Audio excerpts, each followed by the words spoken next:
Hi guys, ito po yung ating lulutuin ngayon. Yan po, masarap siya.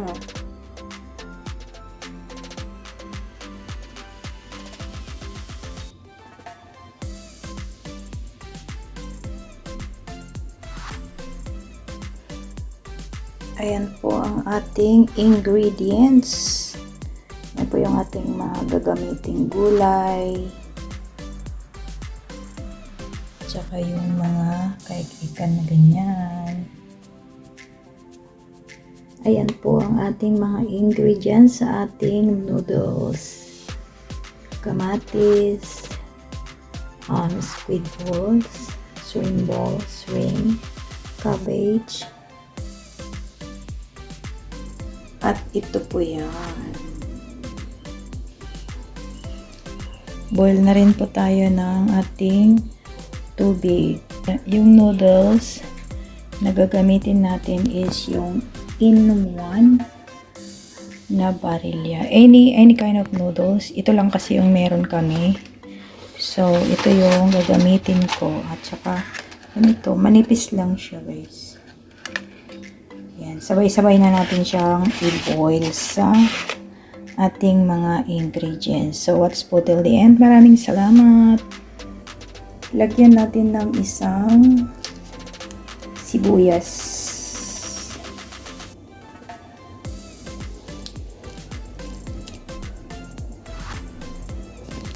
Simulan na natin. Iuna ang laso na. Oh, diba? Laso na. Ayan na guys. Nauna ang laso na to boil. Ngayon guys, ilagay na natin yung mga sahog na mga anik-anik. Ayan. Minsanan na. Uy. Ayan. So, wait natin siyang kumulo o until maluto na yung kamatis at saka yung mga balls na yan.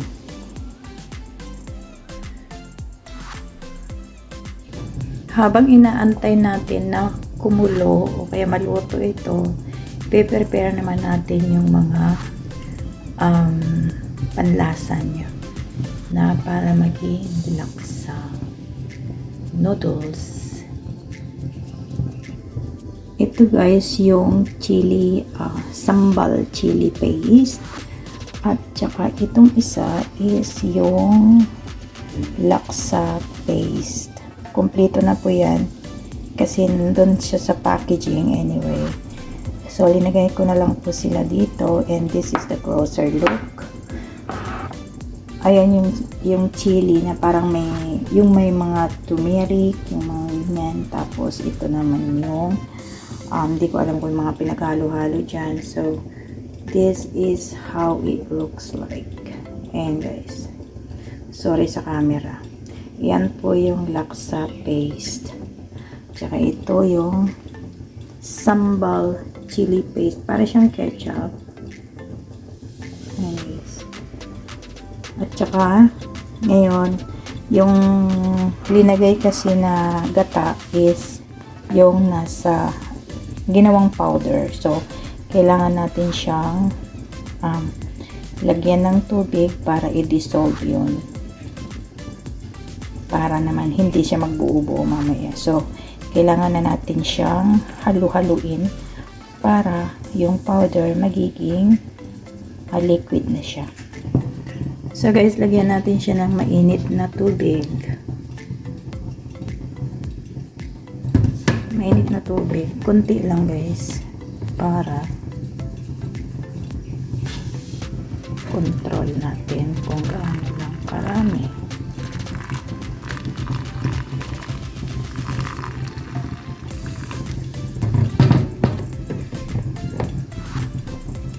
Okay-okayin na natin siya guys. Okay-okayin, halu-haluin. Nakadami yata ng tubig.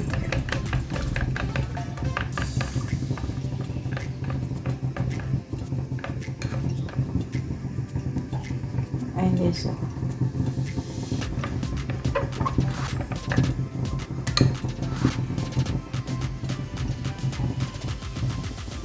So yan na guys yung mga panlasa ng ating laksa Singaporean style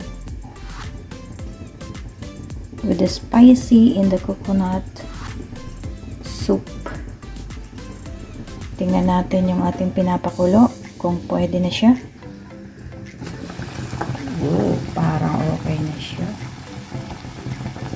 So ilagay na natin yung ating kunting gulay. Yung ating kunting gulay.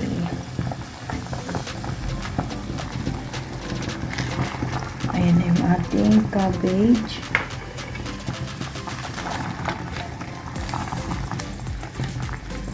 Lumaki na yung mga balls. Yung mga balls, lumaki na. So, ilagay na rin natin yung ating noodles para siya ay lumambot na rin.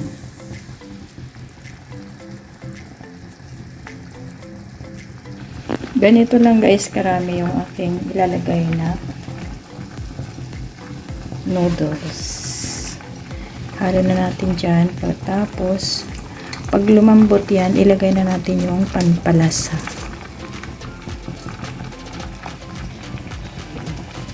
Pampalasa is coming soon. Sinsya na po, magalaw-galaw. Ayan, lumaki na yung mga yung mga, ito mga bola-bola.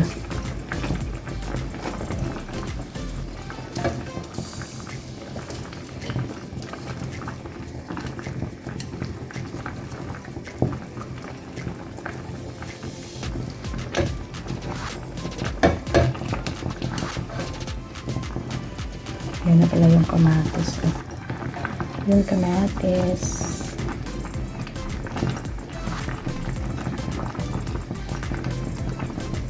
Sus, na-overcook na yung pa-overcook na yung gulay.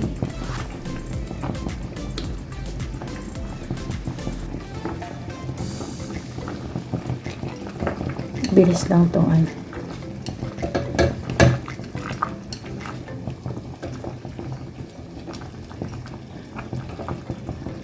bilis lang yung lalambot. Parang half cook lang siyang gawin natin.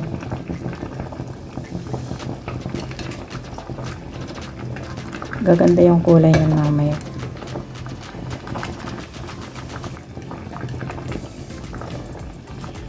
Kakadikit-dikit ito pag hindi ito hinahalo-halo eh.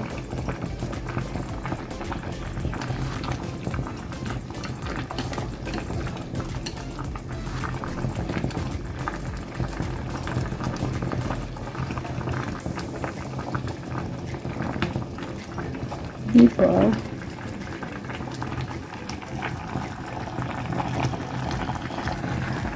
unahin natin ilagay ito laksa paste.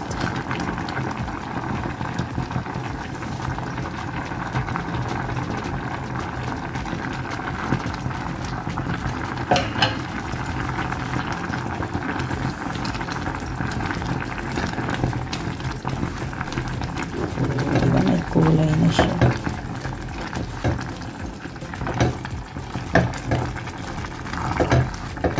Kulay na siya.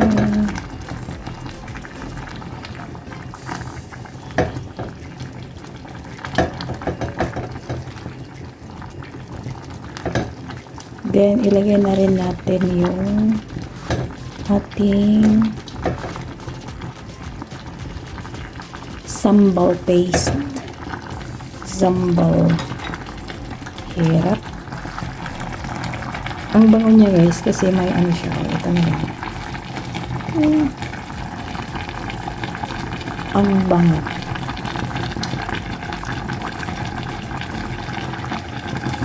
Yun.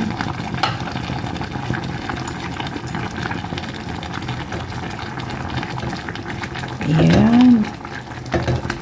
Tapos ilagay na natin yung ating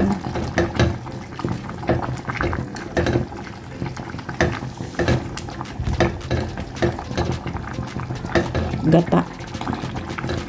Lagyan na rin natin yung ating gata.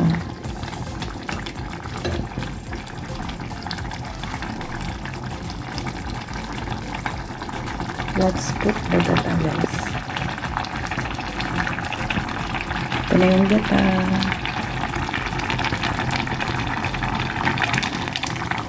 Wow.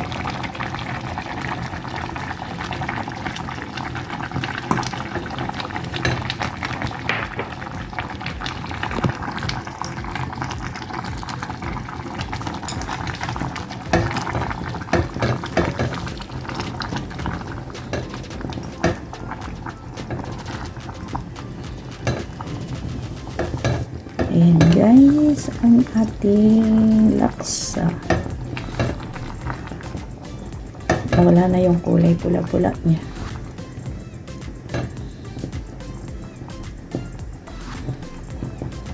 Yun, luto na rin yung ating sakto. Tsimpuhan lang talaga. Yan, dapat sana to may togi. May togi, yung tubong munggo. Tumubong munggo. Pasensya po, nagkabulol-bulol na. Gutom na eh. Ayan guys, thank you for watching. Maraming salamat po sa inyong mga panonood dyan.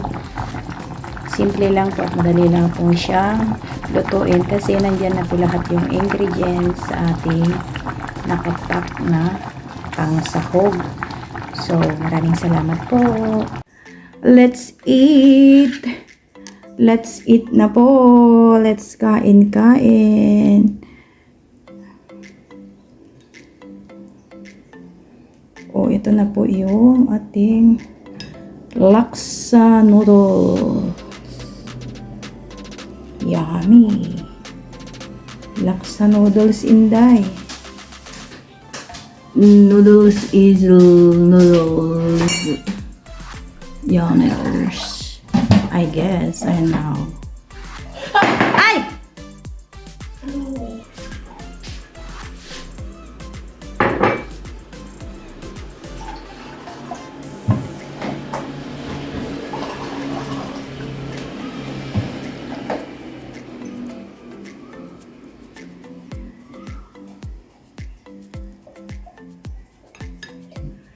Last year.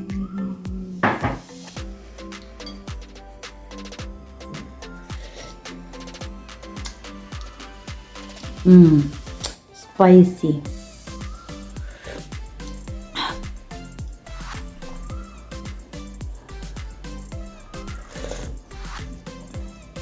The soup is so yummy.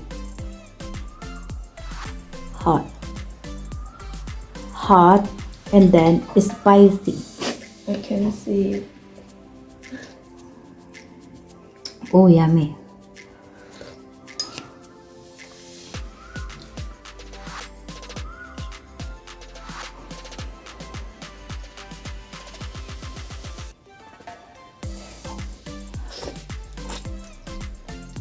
Yum.